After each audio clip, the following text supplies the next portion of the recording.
Good afternoon, everybody. My name is Carl. I'm a recovery coach here at Cap Recovery Center. This is our Freedom Fridays meeting today. The article I have here is Seven Types of Freedom in Addiction Recovery. And it says here, addiction is a trap that the addict is robbed of any real choices. He or she has to drink or use drugs. They have no freedom from their compulsions, obsessive thoughts, and repetitive behavior, which keep landing them in a tight spot. They are often confined in jails or hospitals. Getting clean and sober means experiencing freedom, to appreciate the value of their new way of life. Let us look at the seven types of freedom they gain or regain. I like how it talks about as addicts we visit jails and hospitals, right? And hopefully not death, right? So that's what we talk about: jails and institutions and death. And so it's the one thing I do seek in recovery is freedom. Freedom from our self-made prisons, because you can be free, physically free, but still locked and loaded and bounded by our thoughts. So the one thing I do seek is freedom from self. Definitely freedom from active addiction, but it's good to be free and not have no worries in life, and active addiction, that's all it was. I was always bounded by the drugs, or I was in jails, institutions. I was just confined in all types of stuff. So I wasn't no sense of freedom in my life, and that sucked. That didn't feel too good. So let's look at the seven ways of freedom. So freedom from hate. The alcoholic or addict usually becomes a package of resentments. In recovery, he or she learns to let go of the poisons by developing a measure of compassion and tolerance. He discovers that others to have problems and learns to forgive. He realizes that weakness is a universal human trait, which calls for support rather than hate. He also learned that most resentments were created in him by his own selfish or self-centered attitude and behaviors, not by any crucial intentions of others. Wow, that really hit me right there. Like the resentments that I came in with, right, into recovery with, was all self-made. A lot of it was all made by me. Like things happen, people do things to you, people say things to you, things happen to you. That can cause some resentments, but I want to say a good 95% of my resentments was my own doing. I had to take a look at that in recovery. Why am I holding on to this? I did it. It just, insanity of active addiction. I'm gonna hurt you, but I gotta resent you for me hurting you. Like it just doesn't make sense, right? So I had to look at that. I had to uncover that stuff, and resentment is the only thing that does is hurt you, right? Sometimes we have resentments, right, and against people, and they don't even know. Or it happened years and years ago, and people are moving on and don't even know nothing about it. But I'm holding this stuff in, and I got a resentment against you. The only thing it's been doing is making me sick. It's not making me spiritually growing or changing, holding on to these things. So I had to let go all resentments. And it changes. Well, not like totally let go, but through the process of recovery, I learned to deal with it a lot better, right? Because I can't help my emotions and feelings in the way I think sometimes. So our recovery teaches me to practice some principles and let things go. Don't be stuck in that. And number two is freedom from guilt. Guilt and shame become part of the alcoholic's and addict's life as personality in memorable, embracing, and dishonest situations and incidents generate an accumulated sense of guilt that begins to overshadow everything. He or she tries to hide this uncomfortable feeling by projecting a brave but false image of confidence and success. In the process of addiction recovery, he or she makes amends to those he has harmed and learns to live a comparative guilt-free life. Getting over an uncomfortable sense of shame, recovering persons begin to live comfortably, free from the constraints of guilt and low self-worth. Yeah, because we come in here with some guilt and shame, and you know, and that takes time also to let go of that. And it talks about guilt that begins to overshadow everything.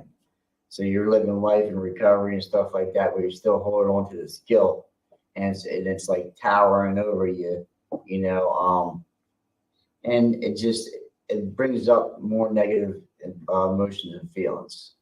When we think about certain situations or things we've done or things we've been through, it can stir up this guilt and these negative feelings and emotions. All right, so like I talked about earlier, like recovery has taught me to deal with these things in a healthy manner, healthy communication, talking with a sponsor, talking with a pastor, talking to a recovery coach, my support group. So there's many pathways we can deal with guilt. And so we can let these emotion feelings go. We don't have to stay stuck in that. If we stay stuck in the guilt and the shame and everything else that comes along with it, that can lead us back to using. We're trying to get freedom from all that stuff. We can't come in recovery and hold on to that, and which we do. We come in with it and we work on ourselves to let that stuff go. That's the main part. We can't change it. It's already done. Whatever what I've done and what happened to me or whatever the case may be. So recovery teaches me to, move forward in life and deal with these things in a healthy way. So it talks about freedom from want. Number 3. It's the experience of most persons that they become more prosperous after getting clean and sober. In recovery, some experience the financial success that is beyond their expectations. During active addiction, however, a typical addict is continually running after economic accomplishment but failing even persons with considerable talent are not consistent or consistent. I don't know that word. I'm sorry. Enough to turn their attitudes into paychecks or perks. They lose jobs and the confidence of their associates due to their inconsistent or dishonest behaviors. They easily slip into debt. While financial success may take time to achieve in recovery, the fear of economic insecurity fades away, and this is a wonderful freedom that comes from sobriety. So it says sober people often say, "Thank God I'm sober." They might as well add, "Thank God I'm free." So it touches a little bit of financial stuff that we get back in recovery. And so a little bit about me, like I didn't have financial stability when I was out there using, right? I didn't have the type of money, no cars, no houses, I nothing of my belongings of birth. So like I gained everything I had today through the process of recovery. It's not my aim in life, in my aim in recovery, but that if you stick around and stay in position, you do gain these things. It's nice to have nice things, but that's not my goal. Recovery stays first. That's my purpose is recovery, and things come and go. Financial stuff. It's nice to have, but like if I use, right, that stuff is gone. So I have to keep recovery first, and the gifts of recovery keep on flowing in. It says freedom from fear. Alcoholics and addicts suffer from significant fear of not getting their substance, of getting caught, People discovering their real personalities, fear of the future, and so on. They continue their drinking and using consciously or unconsciously is in a bid to manage these anxieties. And recovery, their worries get migrated and they now have the tools to manage their fears. Faith replaces fear. It's a process, but one that brings real joy and freedom in their lives. Yeah, it talks a little bit of the fear of like not getting our substance, because I know for me, like if I didn't get my substance, I was angry, I was resentful, frustrated, I was sick, physically sick. And that goes with drugs and alcohol. If you don't have your, think about it, we become physically dependent on it, right? So if we don't have it, we're not too good. We're not good at all. And so the fear of not getting that, that can stir up a lot of depression, anxiety, a lot of worry, and because that's something we do on a daily basis. We use drugs and alcohol on a daily basis, and if we don't have that, then we're stuck with self, right? We're stuck with self, with our emotions and feelings. Because a lot of times uh, just speaking on me, that I use drugs and alcohol to not feel. I didn't want to feel or deal with things that was going on in the world and things that I was doing. I used it as a coping skill, which drove me deeper and deeper in active addiction. So it was just like this vicious circle of me using and doing this and causing pain and suffering to others. And I was using more and more and more. The next one is freedom from self. One of the most significant traits of an addict is his or her self-centeredness. He or she will try and manipulate people and situations to get what they want. He is obsessed with himself or herself and what they perceive as their well-being. However, when sober, they are often exhibited commendable acts of altruism and compassion. They are finally released from the bondage of self and go beyond their selfish desires to connect with others. They learn to respect themselves by respecting others. In service, they find salvation. What I found from freedom from self is like helping others, right? Giving back, getting out of myself, because I am selfish, self-centered, right? As addicts and alcoholics, we're selfish, we're self-centered. So the best way to find freedom from myself is to help others. That's the best way I can explain that. I like helping people out, and I don't ask for anything in return. That's what we do in recovery. Like we help one another and not expecting something back. Because it was freely given to me, and I'll be selfish if I don't give back, It says freedom from frustrations. While drinking and using, the addict expects all things to go his or her way. Of course, this is an unrealistic expectation and it results in frustration. This gives a handy excuse to blame, get angry, and ultimately justify the drinking and drugging in recovery. In recovery, the person begins to build patience. He begins to realize that everything takes time and effort.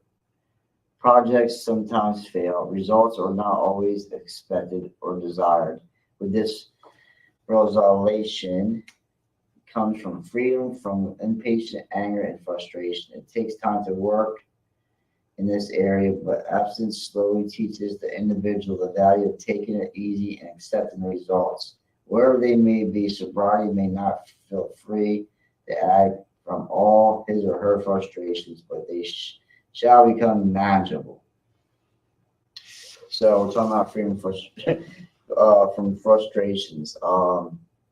That's daily. I can get frustrated on a daily basis, but I can't stay stuck in that. I can't say I'm always going to not feel frustrated. Yes, unrealistic. But what do I do when I do get frustrated? Do I pray? Do I call my sponsor? Do I call recovering addicts? Um, do I practice principles, patience, and tolerance? So I can't act the way I used to, right? I can't put the drugs and alcohol down and think I can get recovery and act the same way and do the same things I did before. I have to change. So when I get frustrated, right, I can pray, take a deep breath, call somebody, instead of reacting and acting out and going back using or causing because like we can do hurt me, I'll hurt you, that tit for tat kind of deal, as my sponsor says. That never works out, so recovery is about changing our old behaviors, trying to change the way we think, and apply more principles today. Says number 7, freedom from despair. With recovery comes hope, the hope of a new life, the hope of achieving goals, fulfilling potential, and experience happiness. That's one thing I always wanted to have is happiness, right? My happiness when active addiction associated with drugs and alcohol or what I can get, it was always about me.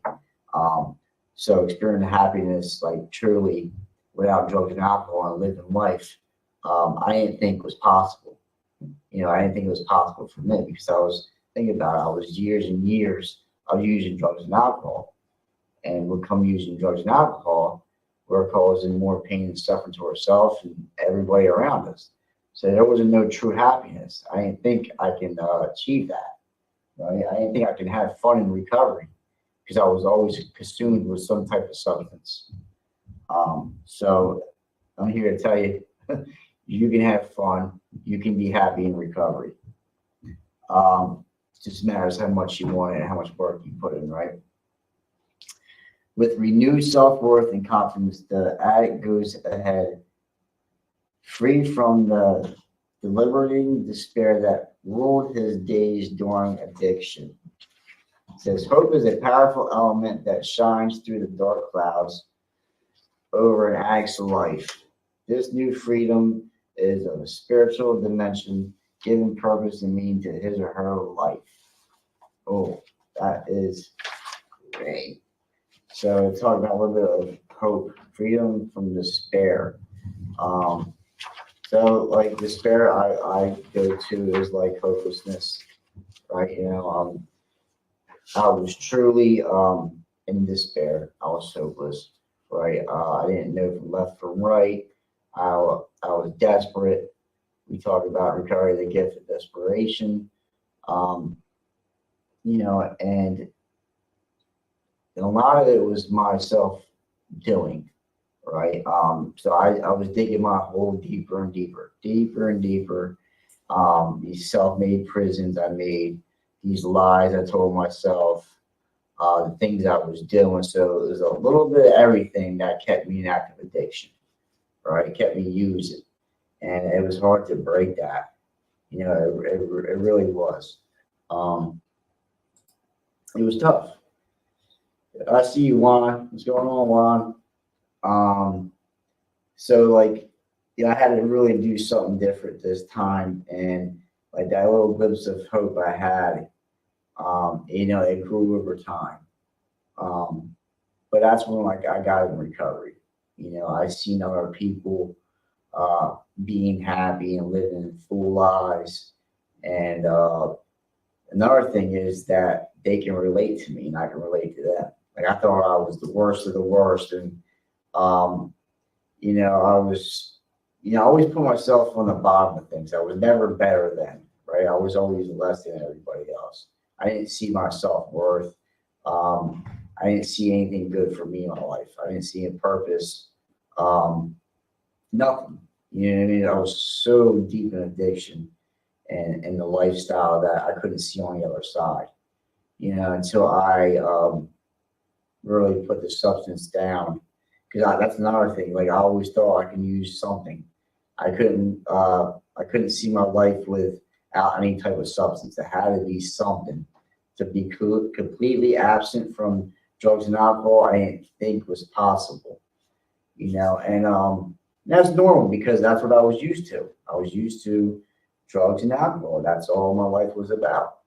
So to see my life a different way, it was scary. It talks about freedom from fear. That I was feared up is who I was going to become in recovery. Because as crazy as it sounds, it was more comfortable staying in the chaos in the drug addiction to see myself free from active addiction. Right? It was easier to stay in the midst of the chaos than seeing myself freedom from active addiction. So it was, I was not too right in the head, right? Like most of us are. But when I got in recovery, I seen other people living life and doing things in life that and they're just like me. People were sharing and I can relate and they can relate to me. And I was like, well, if they can do it, I can do it. You're just I would hear stories just worse than mine, right? And my stories are worse than others.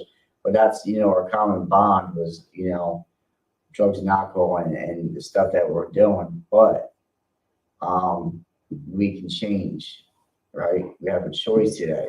We can live life in recovery and have nice things, and that's all through, other recovering addicts that help me out. That's one of what talks about the freedom. That's one of my aims in life is having freedom from self. Freedom from that desire to use. So like I can not look over, I can walk down the street and not look over my back.